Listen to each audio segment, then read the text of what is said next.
O discurso do enriquecimento fácil, a solução individual para problemas coletivos e um esvaziamento completo da política institucional.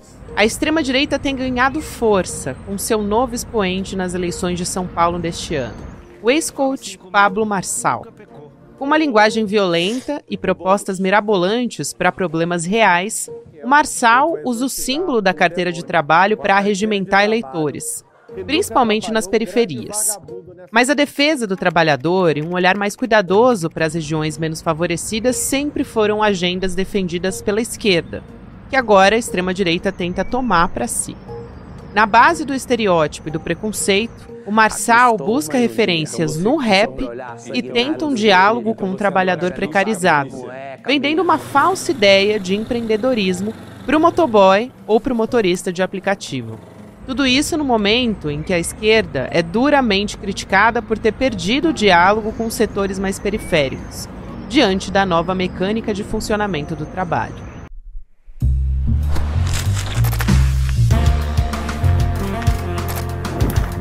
Olá, seja muito bem-vindo, seja muito bem-vinda. Eu sou a Gabriela Varela. Olá, seja muito bem-vindo, seja muito bem-vinda. Eu sou a Gabriela Varela, esse é o Videocast em Detalhes. E aqui, sempre com um convidado, uma convidada, a gente analisa uma temática, uma notícia importante do momento. Hoje eu converso com um dramaturgo, ator, diretor, sociólogo, filósofo e também colunista do Metrópolis, Rodrigo França. Rodrigo, prazer te receber aqui no Em Detalhes. Obrigada por aceitar nosso convite. Nossa, eu que agradeço, fico muito feliz quando me chamam para poder debater o hoje, o sempre e o passado desse país. Eu vou começar chamando a atenção pela sua penúltima coluna, que se chama Identificação, o que a esquerda pode aprender com o caso Jojo Todinho. E aí você fala sobre uma falta de representatividade na esquerda que impede uma conexão real com a maioria da população e diz que a direita compreendeu essa importância. É muito importante a gente falar sobre isso, porque a gente está num período eleitoral e o voto da periferia é muito decisivo para definir o resultado das eleições, para definir quem vai para segundo turno, enfim. A gente vai passar por todos esses meandros, um pouco olhar para São Paulo, olhar para o Rio de Janeiro, enfim, principais capitais e como isso se manifesta, mas acho que começar pelo caso da Jojo é muito importante para quem não se lembra. A Jojo Todinho, ela foi para as redes sociais para dizer, olha, eu tô leve, tô me assumindo aqui, eu sou de direita. Já tinha um burburinho nas redes sociais, tinha gente que tinha feito um levantamento da relação da Jojo com armas, eleições presidenciais, dela não ter se manifestado em favor do presidente Lula, enfim. Tinha ali um indicativo, eu diria até que era assim, todos os sinais estavam muito evidentes, mas agora ela se assumiu como de direita, deve entrar para a política. Vamos começar por essa personagem e o que você traz na sua coluna do Metrópolis, Rodrigo?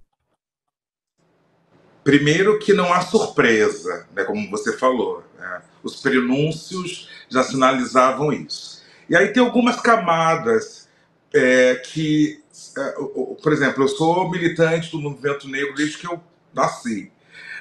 E a minha luta é claro, pelos direitos coletivos, direitos sociais, mas também pelos direitos individuais. Por mais que eu tenho certeza que é muito contraditório do que ela representa e se colocar como direita, e a gente sabe que flertando com a extrema-direita, né, a partir do partido do ex-presidente Bolsonaro, é o direito dela de escolha. Né? Ela tem todo o direito de ir para um espectro político. E aí o segundo momento, que eu não coloco que a esquerda tem que aprender com a Jojo, mas sim com o caso Jojo Todinho, né? No sentido de que para quem a direita bateu, a extrema-direita está batendo na porta para contemplar candidaturas. É óbvio que eu sei que quando a gente pensa em mulheres negras, mulheres trans, a esquerda está na frente. Mas muito mais uma motivação dessas pessoas que já estão no poder político institucional ou das pessoas que desejam estar, né? Do que a esquerda está atrás desses talentos, porque existem. E mesmo esses talentos que existem, que já estão dentro, que tipo de apoio político e financeiro existe? Eu poderia citar nomes, só não vou por conta de não expor pessoas que estão aí na sua candidatura, mas eu sei que o dinheiro, a verba, ela é nula ou ela é mínima. Aprender nesse caso é sobre isso, né? O que a periferia está esperando, o morro, a favela, o que a negritude, o que as pessoas trans estão esperando em relação a uma política nova. E a esquerda ela continua corroborando uma política muito velha no palanque. A gente tem lá homens brancos, ricos, heterossexuais, cisgêneros, sem nenhuma raiz no povo, né? Eu estou falando pela cidade e pelo estado que eu moro, que é o Rio de Janeiro, mas estou sempre em São Paulo, estou sempre em Salvador. É muito triste isso, né? A gente está falando óbvio, sei lá, há décadas sobre, né? Sobre essa relação. Cadê essa esquerda no chão de fábrica? Cadê essa esquerda que busca ou deveria buscar o seu talento para estar ali representando o partido na base, sabe? Na base. Isso é muito problemático, porque a gente vai pagar muito caro. A gente não está formando liderança. A gente não está formando liderança. As lideranças são antigas. E essa juventude, essa garotada nem sabe o que essas lideranças antigas contribuíram e contribuem para o país. A gente precisa de figuras novas. A gente precisa que não se reproduza a direita e a extrema-direita no sentido de que só se vai na periferia, no morro, na favela, no subúrbio, nas eleições. Só se educa, né? Me entristece, por exemplo, que em pleno 2024, o Boulos, lá em São Paulo, ainda ter que explicar o que é ocupação. Sobre essas ciladas que até hoje a direita extrema, a direita persistem em colocar a esquerda sobre ideologia de gênero, sobre mamadeira de piró, mamadeira, você sabe de quê? Sobre a relação... Já tá safe aqui, a gente fala abertamente sobre isso, porque né? Foi o que a direita apresentou. Imagina, pensa bem, a minha mãe é uma mulher progressista. A minha mãe passou pelo banco universitário, uma mulher negra. A pauta dela não é gênero neutro. Eu respeito muito quem acredita que essa pauta é uma pauta fundamental.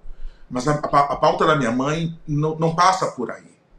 Né? Minha mãe já tem um entendimento sobre identidade de gênero, sobre questões de gênero, orientação sexual. É uma mulher muito esclarecida em relação... Mas tem coisas que não beiram a urgência de uma tia que mora lá na Maré, na Zona Leste de São Paulo, na Liberdade de Salvador. E a gente não está falando a língua do nosso povo. A gente não está tocando nas pautas fundamentais para a existência do nosso povo. É uma vergonha a gente... E eu estou falando a gente... Porque é óbvio que eu sou um homem de esquerda. Mas embora às vezes a própria esquerda duvide disso quando vai criticar algum texto meu. Claro. Mas a gente não está tocando em pautas que são fundamentais, sabe, basilares para a vida do nosso povo. A esquerda, a minha formação é filosofia, me especializei em sociologia criminal, jurídica e direitos humanos. Então eu sou apaixonado por segurança pública. Até hoje, a esquerda no Brasil, no campo municipal, estadual, federal, não apresentou projeto sobre segurança pública que deixe de matar jovens negros, que deixe de encarcerar jovens negros. E aí não pode falar sobre isso. Não, isso é tão perigoso, isso é tão colonial, isso é tão da branquitude, porque a esquerda ela fala, mas foi no nosso governo que a gente possibilitou as cotas. A gente vai ter que ser grato de que forma? E até quando? A gente não pode falar dela. Ela é tão intocável.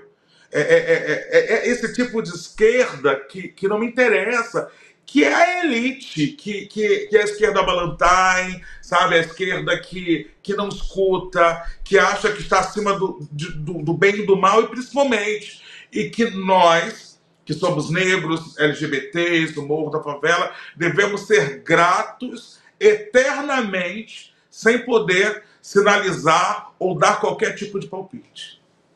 Rodrigo, tem muitos pontos importantes que você levantou aí, né? O fato de a direita não abraçar efetivamente as pautas progressistas, não abraçar direitos de pessoas minorizadas, LGBTQIAP+, feministas, do movimento negro.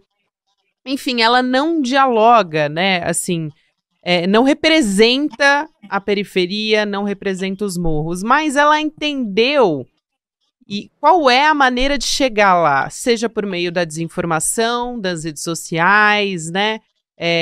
Dessa teologia da prosperidade que é muito forte, também tem um discurso de meritocracia.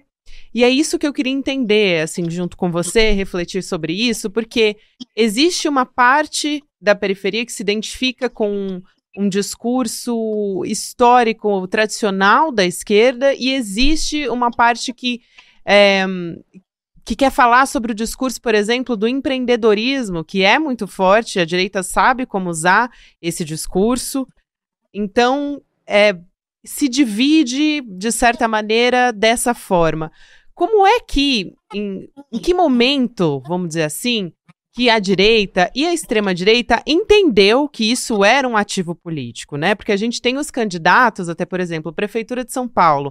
A Tabata, o tempo inteiro, Tabata Amaral, se afirma como uma candidata que cresceu na periferia. Eu entendo, eu vim de lá também. Então, tem candidatos que também tentam se colocar nessa situação, mesmo quando não tem o pertencimento. Não é o caso da Tabata, porque ela realmente é uma política que cresceu na periferia de São Paulo.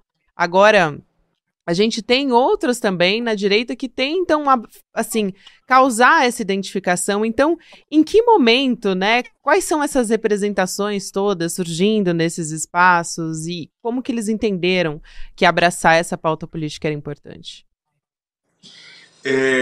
Primeiro, dando a importância devida às redes sociais. E a gente ainda está muito falho nisso. A gente tem medo, né? E existe um comportamento muito idiosincrático de acreditar que a gente basta e a máquina não. Quando há pouco mais de 5 anos começaram a criar memes que não achei a menor graça batendo na CLT, batendo na carteira de trabalho, né? Como um grande mal. Quem é que... Só que a direita ela é muito esperta nesse sentido. Ela estuda e a gente não estuda, sabe? Eu tô falando como regra, tá? Infelizmente tem que sinalizar sempre. Estou falando como regra. Não se estuda o contemporâneo. A direita foi lá e pegou. A direita foi lá e pegou essa teologia aí da prosperidade, do enriquecimento, esse vocabulário de coaches. Isso foi uma construção muito crescente e que em nenhum momento se parou para poder refletir. E eu não digo nem surfar na onda, porque não é isso que eu estou falando. Eu estou falando de encontrar narrativas, acertando ou errando, para poder contrapor. O próprio Pablo Marçal vem disso, né? O quanto ele se beneficia a partir de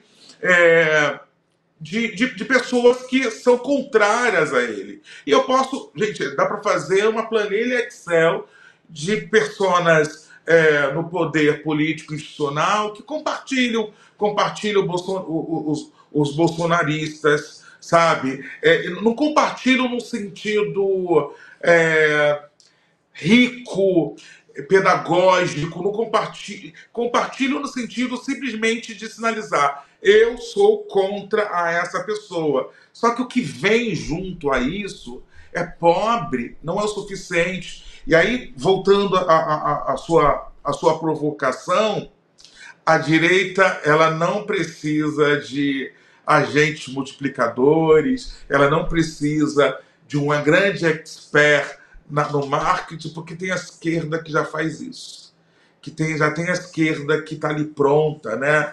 Cadê batendo o Pablo Marçal? Ele foi lá nos grandes empresários do rap, do funk. Ele foi lá porque ele tinha eco, né?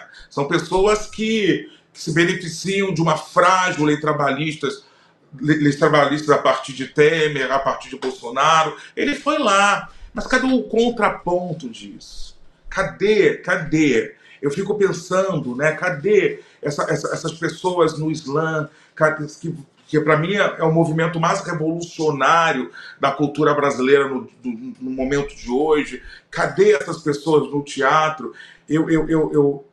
Tainá de Paula, aqui do Rio de Janeiro, frequenta teatro.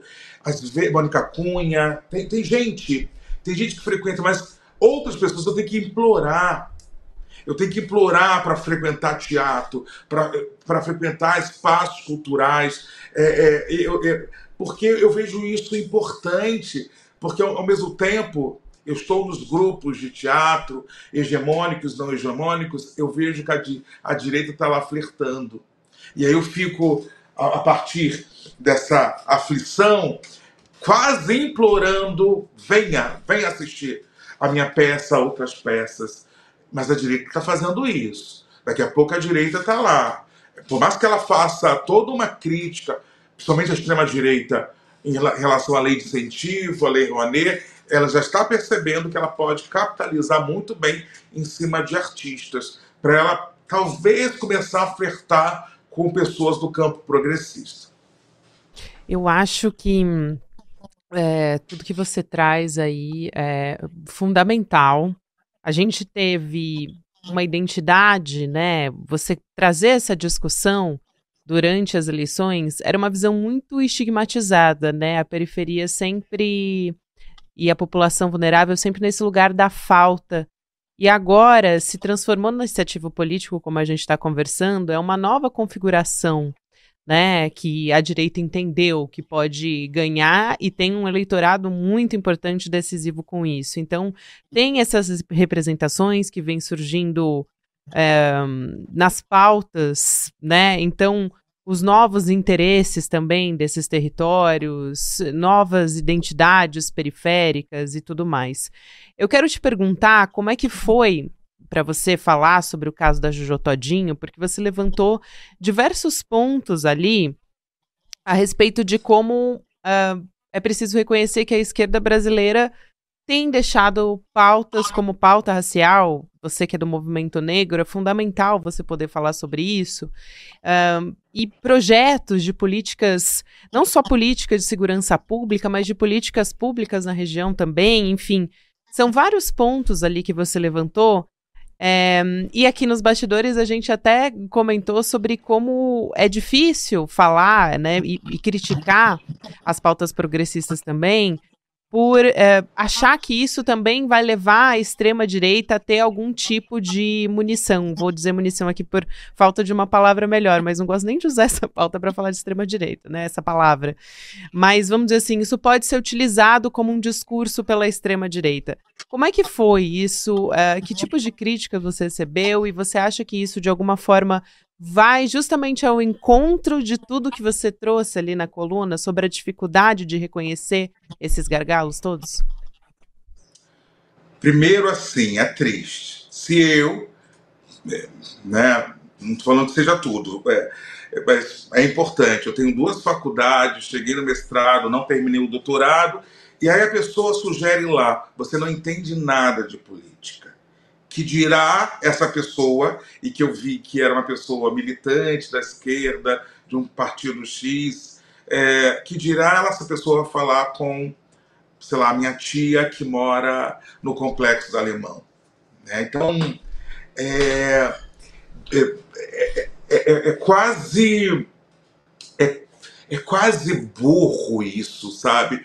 Aliás, é muito burro porque a prepotência ela emburrece, ela, ela traz problemas do entendimento. Quando eu falo burro, porque para mim a inteligência está no você ter uma dimensão macro sobre política, sobre vida, sobre sociedade. Quando você começa a olhar para o seu próprio umbigo e ignora o outro, para mim esse é um campo da burrice. Então, trazer isso, sinalizar que, mas a direita ela não tem compromisso com as pautas progressistas. Eu não escrevi sobre isso. E aí começam as desonestidades. Eu sou um homem de matriz africana, né? Sou um homem do candomblé e de Ifá. Às vezes eu falo assim, cuidado, que tem fundamentalismo também nas religiões de matriz africana. E aí, eu falo a mesma coisa, cuidado, que tem, sabe, fascistas, fundamentalistas no campo progressista, ou num suposto campo progressista.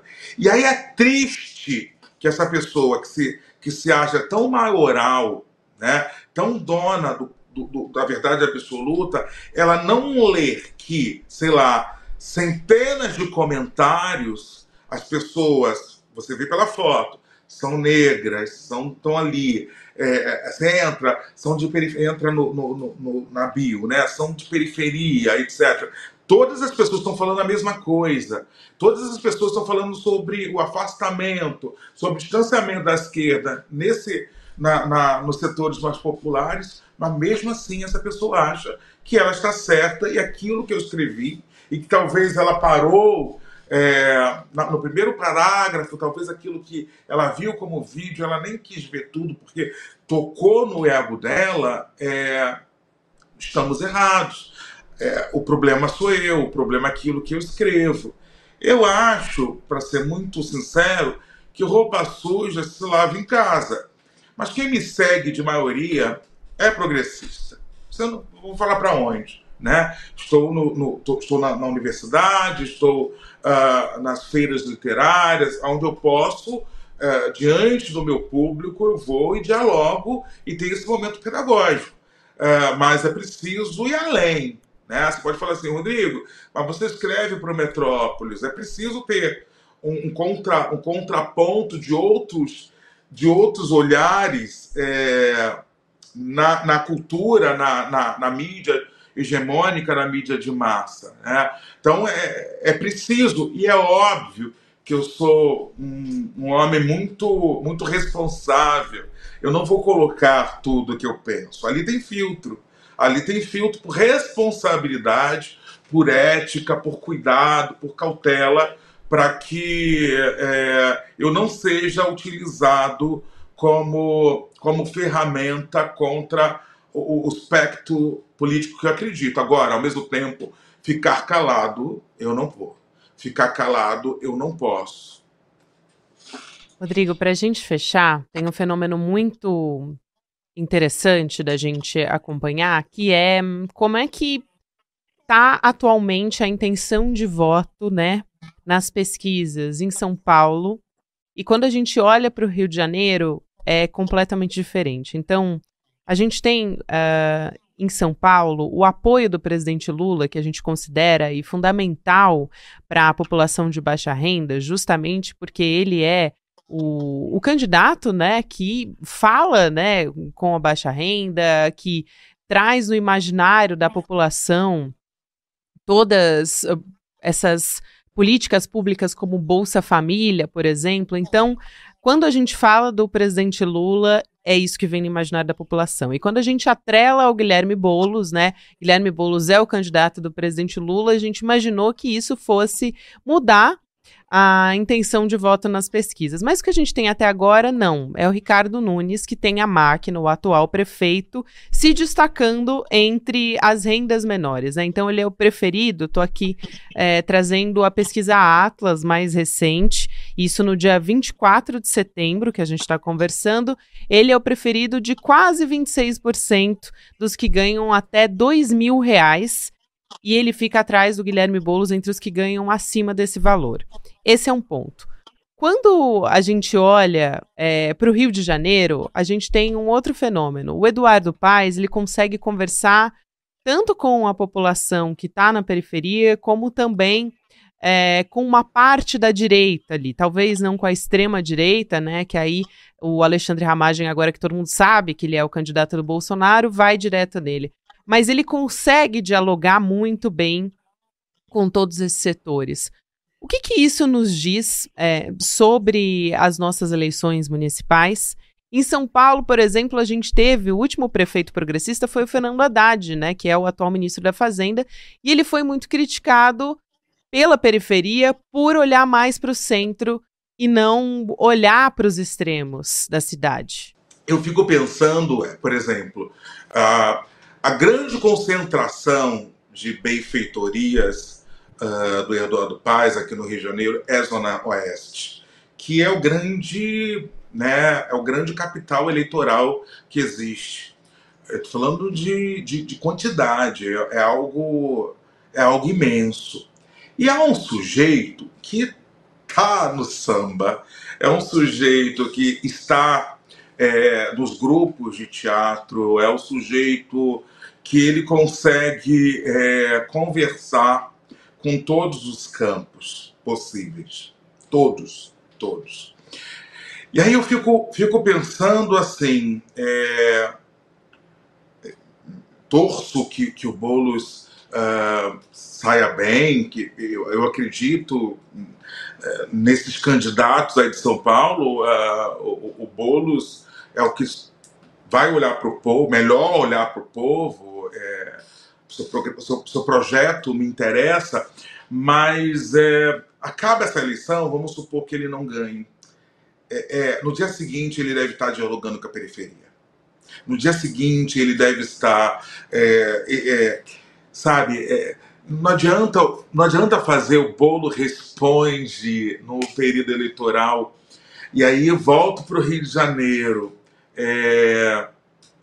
Eu fui para dois grandes jantares, um na Zona Sul com o Eduardo Paes, e eu fui para um grande jantar numa quadra de escola de samba com o mesmo persona. Entende? E eu não estou falando numa relação de período eleitoral, não. Estou falando de uma relação constante. Ele aprendeu, ele tem certeza, ele quer virar governador, ele quer virar candidato a presidente da República. As pessoas podem até terem críticas, duvidar de um ponto ou outro, mas as pessoas sabem quem ele é, quem ele realmente representa. Diferente de muita gente que eu converso de São Paulo, que está ali na zona leste, que ainda o nome Boulos é um palavrão construído por fake news, ainda é uma relação problemática construída aí pela extrema-direita, pela direita também, como uma figura quase satânica, né, satanista. Rodrigo França, quero muito agradecer sua presença aqui. Eu falo muito, né? Imagina, eu adorei, assim, foi muito gostoso te ouvir, e é um prazer, assim, poder trazer todas essas reflexões. Quero te agradecer, te convidar para uma próxima, você é super bem-vindo, e as portas estão escancaradíssimas para você. Obrigada, querido. Muito obrigado. E esquerda, dá tempo, tá? Dá tempo. Dá tempo. E a gente está conversando justamente por isso. Um beijo. Até mais, querido. Valeu. Beijo. Gente, Em Detalhes vai ficando por aqui. Quero lembrar você que a gente, todos os dias, no YouTube está no ar às 10h30 da manhã. Agora você fica com o Mercado em Investimentos. Depois tem Rolê ICL. 6 horas da noite tem ICL Notícias, segunda edição. Todos os dias, em qualquer horário, você pode nos acompanhar nas plataformas de áudio, fazendo aí as suas atividades, como for melhor para você. A gente está sempre disponível de segunda a sexta-feira. Obrigada e até amanhã. O lançamento do livro do Gessé Souza, O Pobre de Direita, foi um estouro.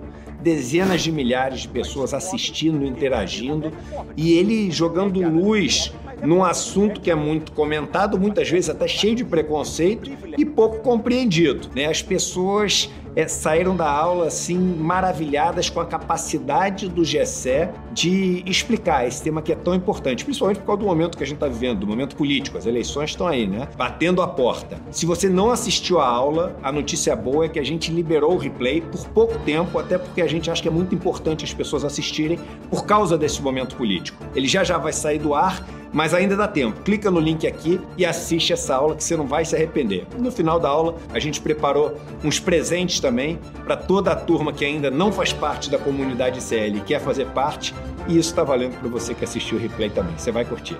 Um abraço e boa aula.